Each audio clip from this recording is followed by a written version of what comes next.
आइए सुने प्रख्यात ललित निबंधकार, कला इतिहासकार और संस्कृतविद श्री नर्मदा प्रसाद उपाध्याय के ललित निबंध संकलन वृक्ष अभिमन्यु से उनका एक और बहुचर्चित ललित निबंध, फिर फूले पलाश तुम। पलाश, तुम फिर फूल उठे, डालियां ढक गई, झुक गई चारों तरफ। तुमने अपनी केशरिया आभा बिखेर दी, उत्सव मनने लगे तुम्हें खिलते देखकर। तुम फूले हो और सब बसंत के रंग में डूबे हुए हैं। तुम फूले हो और प्रकृति केशर से नहा उठी है। तुम फूले हो और बांसुरी बज उठी मन की। तुम फूले और तुम्हें देखकर नवोढ़ा लजा गई। उसके कपोल भी तुम्हारी पांखुरियों की तरह आरक्त हो उठे। तुम्हारे फूलते ही रस, रंग और गंध का सैलाब उमड़ पड़ता है। तुम ऋतुराज के राजा हो। तुम्हें अच्छी तरह याद होगा, सदियों पहले एक चंचल नवयौवना ने तुम्हें ब्रज के आसपास फैले वन की पगडंडियों से बीना था और तुम्हें कालिंदी के पानी में भिगोकर उस केशरिया जल से एक सांवरे को सिर से पांव तक नहला दिया था। उस सलोने युवक ने भी यही किया और दोनों पलाशमय हो गए। यह घटना तो तुम्हें जरूर याद होगी, क्योंकि तुम उसी पल से तो पलाश हुए, वरना उसके पहले तुम इसी पल की तलाश में भटका करते थे, फूल कर झर जाया करते थे। समय यूं ही फिसल जाया करता था। राधा ने तुम्हारे फिसलते पलों को अपनी पलकों पर रोककर तुम्हें पलाश बना दिया। तुम चिर ऋणी हो राधा की दृष्टि के। यदि वो तुम पर न पड़ती तो तुम अचिन्हे ही रह जाते। राधा तुम्हारी अस्मिता की पहचान है। तुम में न तो गंध है न रूप, फिर भी तुम बसंत के नायक पुष्प हो। जानते हो क्यों? इसलिए कि तुम्हारा रंग वासंती है और तुम्हारे पोर पोर से केशर की पीताभ आभा झांकती है। तुम्हें भले भंवरे न घेरे रहें, लेकिन उनकी गुंजार का सार तो तुम्हारे वासंती वैभव में समाया रहता है। इसीलिए तुम बसंत के सच्चे प्रतिनिधि, प्रतीक और प्रतिमान हो। तुम हो भी बड़े उदार मना। उन पगडंडियों पर बिछ जाते हो जो तुम्हारे पेड़ के नीचे से गुजरती हैं। तुम उन पुष्पों में से नहीं हो जो सूख कर डालियों पर ही झड़ जाते हैं, या जिनकी पांखुरियां हवा में सूख कर इधर उधर कहाँ उड़ जाती हैं पता ही नहीं लगता। तुम्हारे पल्लवित रहने और सूख जाने में कहीं अंतर नहीं जान पड़ता। यही तो मौलिक गुण है तुम्हारी प्रतिष्ठा का। तुम फूले भी बसंत के लिए और सूखे भी बसंत के लिए, अवसरवादी नहीं बने। तुम्हारे इसी समर्पण ने तुम्हें वसंत की आत्मा बना दिया। तुम्हारा वसंत के प्रति यह मौन समर्पण ही तो तुम्हें ऋतुराज के प्राणों के रूप में प्रतिष्ठित कर गया। तुमको लेकर जाने कितनी कविताएं रची गई होंगी, गीत लिखे गए होंगे, जाने कितने मधुर कंठों ने उन्हें गाया होगा, मगर अपने इस प्रशस्ति गान से तुम आज तक अप्रभावित ही रहे। कई फूल ऐसे होते हैं जिन्हें प्रशस्ति गान सुनने की आदत हो जाती है। वे बिना प्रशस्ति के कुम्हला जाते हैं, मुरझा जाते हैं, लेकिन तुमने प्रशस्ति को कभी प्रतिष्ठा ही नहीं दी। शायद उसका यह कारण है कि तुम आभिजात्य पुष्प नहीं हो, तुम जंगल के फूल हो। बिना किसी के उगाए तुम्हारा पेड़ उगाता है और बिना किसी प्रयास या मान मनोबल के तुम खिल जाते हो। तुम्हें न तो उपवन चाहिए न माली। तुम्हें अपनी अस्मिता की पहचान बनाने के लिए किसी प्रदर्शनी की भी जरूरत नहीं। इसलिए तुम जमीन से उगे, उसकी मिट्टी में रचे बसे नैसर्गिक फूल हो। जो फूल गमलों में सजे रहकर प्रदर्शनियों में इतराया करते हैं, वे खत्म हो जाते हैं किसी तुकबंदी की तरह। मगर तुम तो वसंत की रामायण हो, जिसे सदियों से गांवों की चौपाल चौपाल पर गाया जा रहा है। ज्यादातर फूल सौरभ से सराबोर होते हैं, जिनमें गंध नहीं होती, उनमें रूप होता है। लेकिन तुम में न तो गंध है न रूप, सिर्फ अपने आत्मसम्मान के ओज की आभा है। मगर एक बात जो किसी दूसरे फूल में नहीं, वह तुम में है। तुम सूखने के बाद और जीवंत हो जाते हो। तुम्हारी पांखुरी पांखुरी से केसरिया रंग झरता है।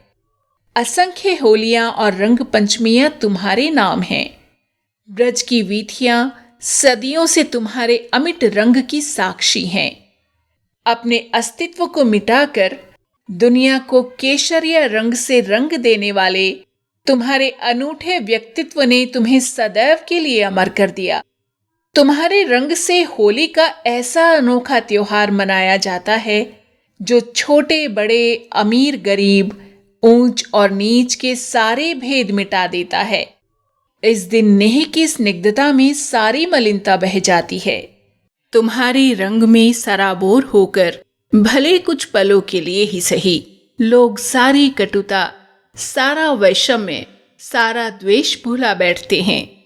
ऐसा रंग किसी दूसरे फूल में नहीं होता। तुम्हारे इसी रंग ने तुम्हें अमर पहचान दे दी और तुम प्रीति के प्रतिनिधि पुष्प बन गए। मैं बचपन से तुम्हें वसंत में देखता आ रहा हूं। तुम्हारी प्रवृत्ति नहीं बदली। तुम वैसे ही हो आज भी, जैसे बरसों पहले थे। वरना बचपन से आज तक मैंने बहुत बदलाव देखे हैं। मैंने गुलाबों तक को अपना रंग बदलते देखा है।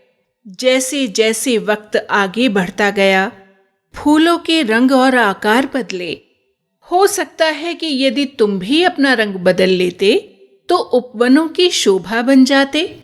सिर्फ वसंत में फूलने की बजाय 12 माह फूलते। हो सकता था कि तुम में गंध भी आ जाती। लेकिन सच यह भी है कि फिर तुम्हारा नाता न तो ब्रज की वीथियों से रहता, न वृषभानुसुता राधा से। फिर तुम्हारे नाम न कोई होली रहती, न बसंत पंचमी। तुम्हारा रंग भी भले केसरिया होता, मगर वह चढ़ता नहीं किसी पर। तुम्हारी पांखुरियों की कोई पूछ नहीं होती। उपवनों में फूलते और झर जाते, इससे ज्यादा कोई उपलब्धि नहीं होती। उपवनों में फूलने वालों को वास्तव में कुछ हासिल नहीं होता, बल्कि खो ज्यादा जाता है। जंगलों के फूल भले अचिन्हे रहें, लेकिन वे कुछ खोते नहीं। उनकी पहचान बरकरार रही है। तुमने भले कुछ ना पाया हो, मगर अपनी पहचान बनाए रखी है। और इसी पहचान के कारण न तुमसे ब्रज छूटा, न वृषभानुसुता। तुम यदि अतीत के इस मधुर रिश्ते से अपने आप को काट लेते, तो फिर न तो तुम्हें वर्तमान पूछता, न भविष्य। आज तुम अतीत की धरोहर, वर्तमान की पूजा और भविष्य की श्रद्धा के रूप में मनमानस में समाये तो हो। वसंत में आम की बौर भी आ जाते हैं। आम्र मंजरियां जब आम की वृक्षों पर खिल उठती हैं, तब वसंत की शोभा दोगुनी हो उठती है। तुम्हारे पुष्प और आम की मंजरियों से ढकी पगडंडियों पर विचरण करना एक अद्भुत सुख से आत्मसात करना होता है।